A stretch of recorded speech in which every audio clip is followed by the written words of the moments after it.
What is up, Marvel Universe fanatics? It's Ash Rock back with another review. This is going to be on the Marvel Universe Electro Variant.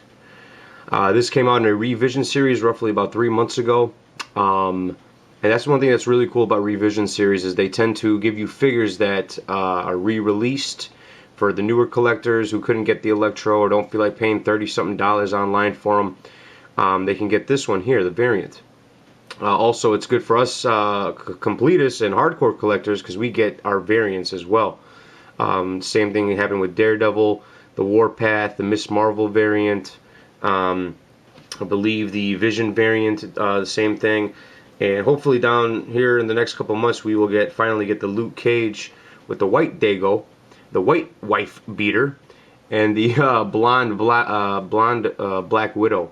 So hopefully that'll be coming out in some kind of revision series down the line. Because I've seen pictures of them, but it's only been through Hasbro and stuff like that. Nothing online in terms of selling.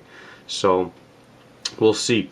Why did I want to review this one? Because I love Spider-Man villains, to be honest with you. I think he's got some of the most badass villains.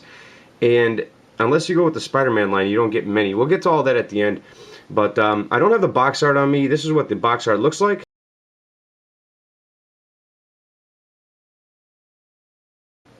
There you go. So we'll start off with the paint apps.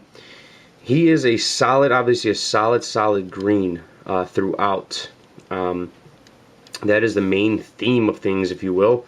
And then he's got the gold trimming throughout as well. The little lightning bolts on the side, on this side as well, or electricity bolts or whatever. But really cool with the shading too, man. I mean, really cool right there. You can see by the thighs.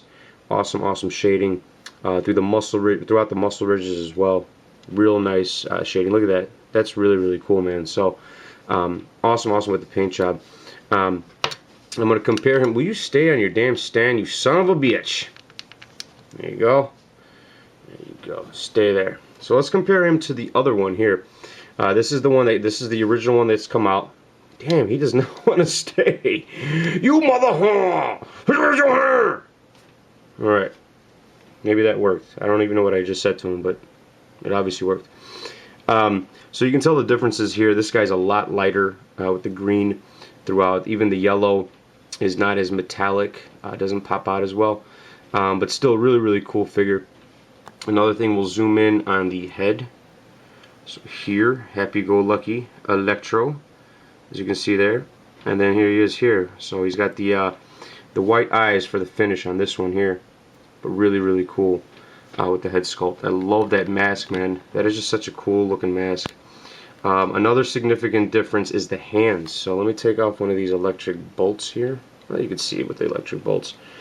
But you can see throughout the electric bolts there that there's a translucent throughout it right there. So it's almost like the electricity starts pretty much at his upper bicep. So what's really cool about that, if you think about it, these are two separate pieces, okay? So they could have easily just made this translucent and then kept the bicep one color, but the fine detail, the real fine detail that it goes through the bicep is really neat. You gotta appreciate that a lot. I don't think a lot of people notice that, but that is really cool. That's one thing I love about this, is those translucent arms, but not just the way they did it, because again, they could have just said, screw it, we'll make the hand and the forearm translucent, and then this piece here where, you know, by the bicep, the elbow piece would cut off, and then you'd have green. But instead, you can see that they gave you translucent through the bicep, into the forearm, through the hand, and then electricity all up in your ass, bitch. So that's really cool. Unlike this guy here, he does not have that feature. These are just solid gold hands, but still really cool. If you have the original, still not a bad deal. Also with this too, I mean, even his lightning rods there that come off the sides, part of his costume, also different scheme. So this one's see-through, this one is not.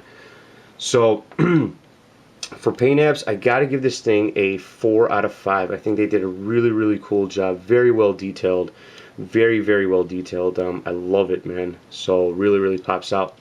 Articulation. Ball joint up here, upper bicep, single joint elbows, wrist rotates all the way around with the lightning bolt. He's got the upper ab crunch Mine's really jacked up. I don't know if all yours is like that too, but it definitely, you can see there's a hole there. Okay, don't get any ideas, kids. That was gross. But yeah, so seriously, if you had an idea and you try to do it through this little hole, you have a really small penis. Okay, but no waist articulation. He's got the hinge up here, double jointed knees. No ankle does not pivot all the way around. It does go up and down very, very slightly, nothing super special. And then the head rotates all the way around. So for articulation, I'm going to give him a 3 out of 5. I mean, keep in mind, this was part of series number 1. He was part of series number 1 that, you know, had very little articulation. But still, nonetheless, really, really cool. I can't keep him still. I can't. He's like, just, like, I got like butterfingers today. What's going on? Alright. Final score on this guy will be a 4 out of 5. I think they did an awesome, awesome job. Kudos to the people of Marvel Universe for coming out with a, you know, another figure. You know, as a completist like myself, I'm like, come on. Sometimes these repaints and revisions and whatever, some of them piss me off. But this one here is definitely worth picking up. If you guys don't have an Electro, this is the Electro to get. Another reason being why it's really cool. Back to the Spider-Man villains thing. There isn't many Spider-Man villains in the Marvel Universe line. There's a bunch in the Spider-Man line, which is a terrible, terrible line. Does not coincide with the people of Marvel Universe. It's two different sets of people that work on these figures. But in the Marvel Universe line, you've had really only 3 villains. You've had a Green Goblin, a Hobgoblin, and an Electro, and they were all part of Series 1. So think about that. Series 3 just passed up. We're on Series 4, and we have not seen a Spider-Man villain. The next Spider-Man villain is the Kraven. So much wait for the Marvel Universe fans, Spider-Man fans like myself as well, who, and I'm not the biggest Spider-Man fan per se. I like Spider-Man a lot, but I like his villains more. I don't know if that makes sense, but I like his villains. I like Doc Ock. I like Venom. Love Carnage. Mysterio. I'd love to see some of these figures down the line. It'd be really, really cool to pay some homage, because for the most part we're seeing a lot of X-Men villains. We're seeing a lot of just various villains, but hopefully here in the next year or so we could start seeing some more Spider-Man villains. That Kraven's obviously something that everybody's looking forward to.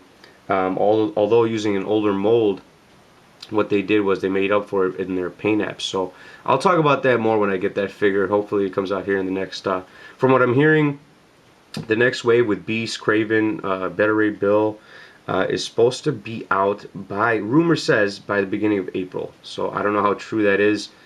I don't see it coming out to maybe the end of April. With Legends coming out right now, they're not. Hasbro is a smart company. They're not going to push both brands at the same time or have them release at the same time. They're going to sell one, come out with another one. Then, you know what I'm saying? So this year you're going to see like Legends come out. They've come out their first 2 waves, I guess. And then you'll see a couple waves of Universe, and then a couple waves of Legends, and then a couple waves of you know, like they're gonna mix batch. They're gonna send us a mixed batch. They're not gonna necessarily push them all at once. And at the same time, by doing that, you figure there's different characters for each line that are not available on the other line. So you know what I'm saying? Like, so you'd have to go to Legends to get, for instance, Phantom X. You know what I mean? Which sucks balls, but we will get them eventually. I'm pretty sure. So, anyways, enough about the tantrum. That's all I got on this one, man. Yeah, pick it up if you guys see it. Don't pay too much for it. I've seen him at the stores, so he's not that hard to find. And as always, thank you guys so much for watching. And the next review, which will be a badass review, will be